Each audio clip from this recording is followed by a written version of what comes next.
Hello साथीहरू, हाम्रो अखबारे खुर्सानी टक्क लागेर यहाँ हेर्दा कस्तो राम्रो कोही फुल खेल्दैछ, कोही अलिकति खाने बेला भइसक्यो हरियो।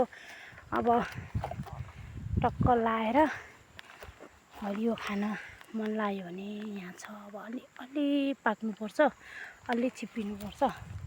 हाम्रो आजको काम चाहिँ यो खुर्सानी चाहिँ पुरा गोडेर वहाँसम्म पारीसम्म पुराको। साथीहरू यस्तै हो खुर्सानी। कति मजाकै भट्टा हेर्नु नि, भट्टा कस्तो राम्रो भयो।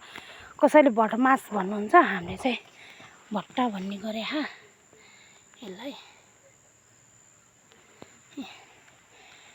यस्तै हो खुर्सानी साथीहरू। खुर्सानी त्यस्तै हो। यता खुर्सानी यहाँ त्यहाँदेखिबाट यहाँसम्म पारीसम्म हामी चाहिँ खुर्सानीको आज गोडमेल कार्यक्रम।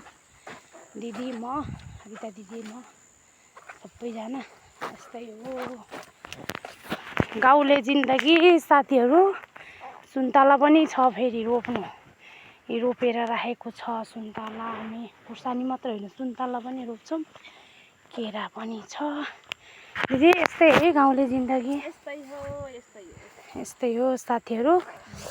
अब दिदी यतिन आजलाई यति नै साथीहरू। हाम्रो भिडियोलाई लाइक कमेन्ट सेयर गरिदिनुहोस् साथीहरू। यति इन्जोयको लागि हो हजुरहरूलाई देखाउनलाई कस्तो भयो हाम्रो खेती सानो करेसाबारीको। बाई साथीहरू।